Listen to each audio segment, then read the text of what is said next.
Assalamualaikum warahmatullahi wabarakatuh dan salam sejahtera untuk kita semua. Perkenalkan, saya Dwi Winarsi dari kelas MJ201.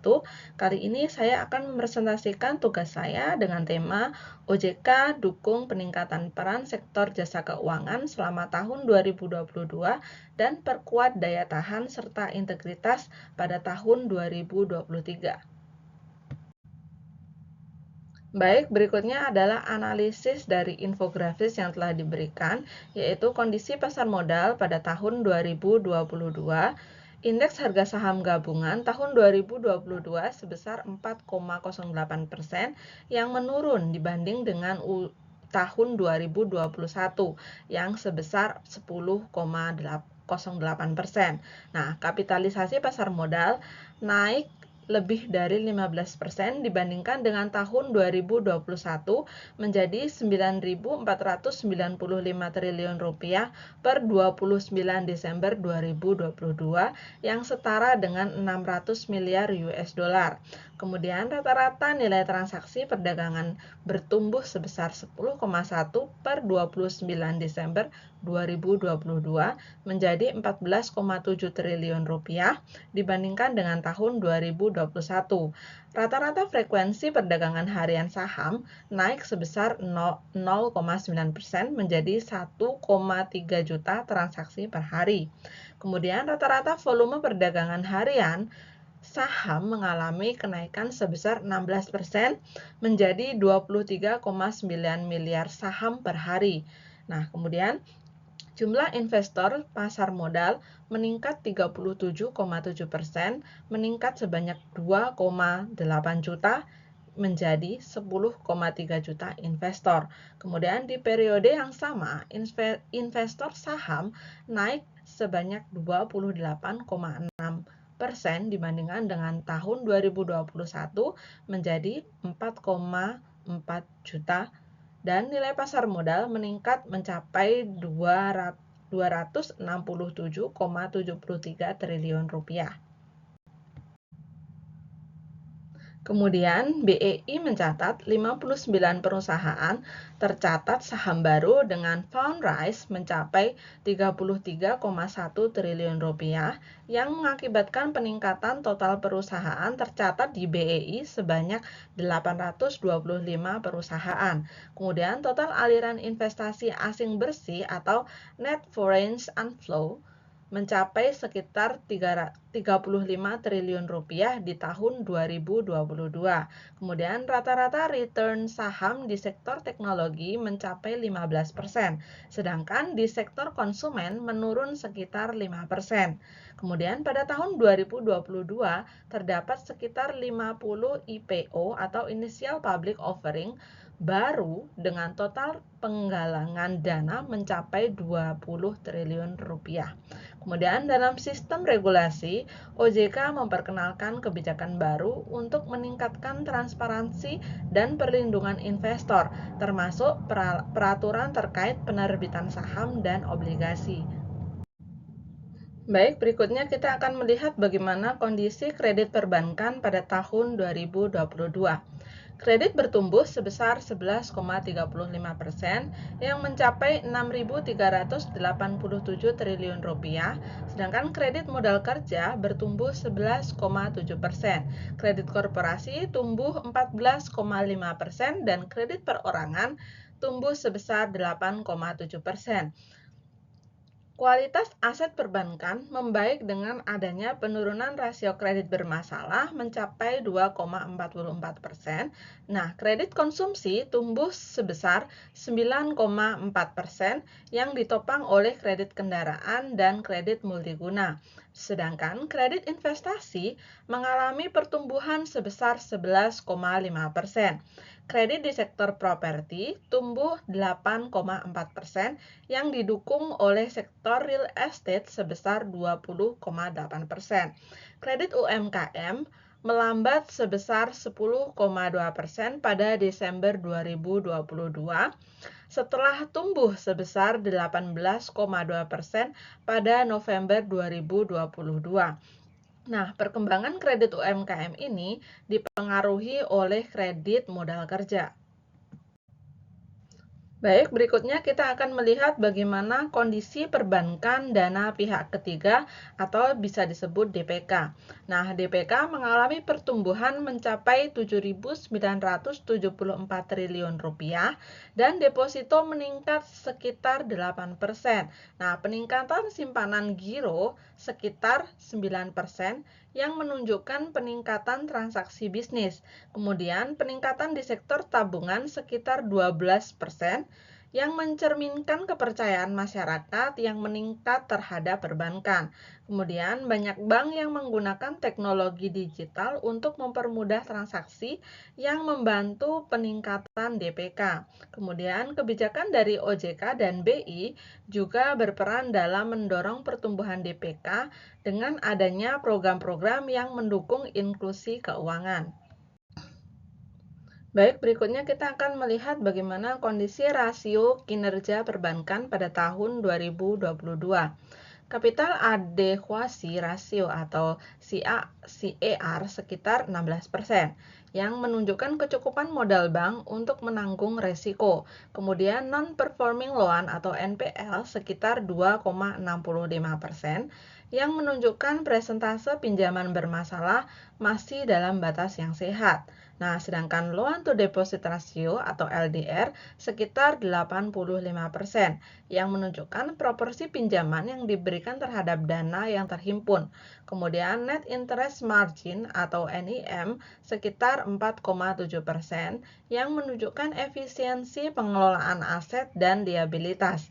Kemudian return on equity atau ROI sekitar 15%, yang mencerminkan profitabilitas bank terhadap ekuitas pemegang saham. Kemudian return on assets atau ROA sekitar 1,8%, yang menunjukkan efisiensi penggunaan aset untuk menghasilkan laba. Berikutnya adalah kondisi industri non-keuangan tahun 2022, yaitu pertumbuhan sektor manufaktur sekitar 5,5% yang didorong oleh peningkatan permintaan domestik dan ekspor. Pertumbuhan sektor konstruksi bertumbuh sekitar 6,3% berkat dukungan dari investasi dalam proyek infrastruktur. Kemudian dalam sektor perdagangan, mengalami pertumbuhan sekitar 4,9% yang didorong oleh peningkatan konsumsi masyarakat. Kemudian di sektor pertanian mengalami pertumbuhan sekitar 3,5% dengan fokus pada pertahanan pangan dan peningkatan produktivitas. Kemudian dari segi digitalisasi, sektor e-commerce bertumbuh dengan pesat dengan estimasi pertumbuhan sekitar 20%, yang menunjukkan adopsi terhadap teknologi semakin meningkat. Kemudian dari segi energi dan sumber daya alam menunjukkan pertumbuhan yang stabil meskipun mengalami fluktuasi pada harga komoditas. Berikut informasi tambahan yaitu dalam pertumbuhan pendapatan dan aset. Pertumbuhan yang positif dalam akumulasi pendapatan premi dan outstanding piutang pembiayaan dan NPF di perusahaan pembiayaan tetap stabil, yang menunjukkan resiko kredit dapat dikelola dengan baik. Kemudian vintage P2P lending tumbuh secara signifikan dengan nilai outstanding mencapai 50,30 triliun rupiah.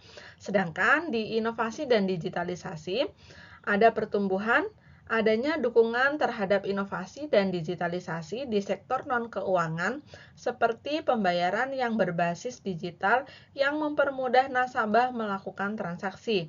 Kemudian di area regulasi dan pengawasan, OJK mengeluarkan regulasi untuk meningkatkan pengawasan, tata kelola, dan memperkuat perlindungan terhadap konsumen dan pasar integritas. Baik, kita akan melihat kebijakan OJK di sektor jasa keuangan pada tahun 2022. Stabilitas sektor jasa keuangan yaitu kebijakan antisipatif, kemudian relaksasi restrukturisasi kredit yaitu diberikan selama 1 tahun untuk debitur yang terdampak oleh pandemi. Kemudian memperkuat infrastruktur dan digitalisasi, kemudian regulasi perlindungan konsumen, peningkatan literasi keuangan terhadap masyarakat, dan pengawasan dan penegakan hukum.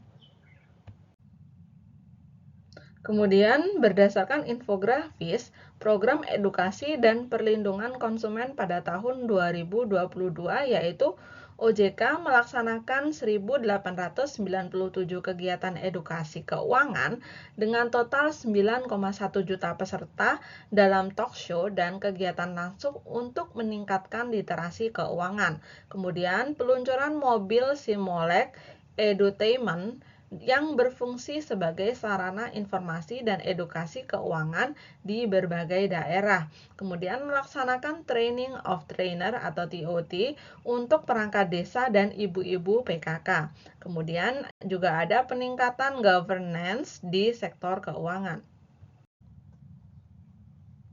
Baik, berikutnya kita akan melihat apa saja yang dilakukan oleh OJK pada tahun 2022, yaitu membuat program afirmatif untuk mengintensifkan edukasi keuangan untuk kelompok rentan, penerbitan peraturan OJK nomor 6 tahun 2022 untuk meningkatkan perlindungan terhadap konsumen dan juga mendorong perusahaan asuransi mengoptimalkan penyelesaian sengketa internal. Kemudian juga meningkatkan kesadaran masyarakat tentang investasi dan pasar modal, dan juga memberikan dukungan terhadap inovasi dan keuangan digital. Baik, berikutnya adalah opini saya secara pribadi terhadap infografis yang telah diberikan, yaitu kebijakan-kebijakan yang telah diambil oleh OJK sangatlah membantu dalam pertumbuhan ekonomi di Indonesia, khususnya di bidang digitalisasi dalam program edukasi dan digitalisasi untuk mencerdaskan masyarakat, serta bisa meningkatkan standar hidup masyarakat dari segi cara berpikir masyarakat yang dulunya mungkin hanya berpikir jangka pendek dan sekarang menjadi berpikir dalam jangka panjang, khususnya dalam hal investasi. Kemudian kebijakan-kebijakan terkait perlindungan konsumen dan penegakan hukum yang dibuat oleh OJK dapat meningkatkan kepercayaan masyarakat dalam melakukan transaksi keuangan. Baik, berikutnya adalah saran saya secara pribadi, yaitu alangkah baiknya jika semua program-program yang telah dibuat bisa dilaksanakan merata agar sampai pada masyarakat-masyarakat kecil atau masyarakat-masyarakat yang tinggal di daerah pedesaan.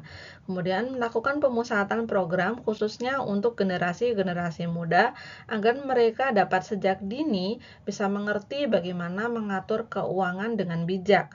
Kemudian hal ini dilakukan untuk membantu pertumbuhan negara Indonesia karena anak-anak muda inilah yang nantinya akan meneruskan apa yang sedang kita lakukan, khususnya yang duduk di bangku-bangku pemerintahan. Baik, demikian presentasi dari saya. Jika ada yang salah, mohon maaf dan mohon dikoreksi.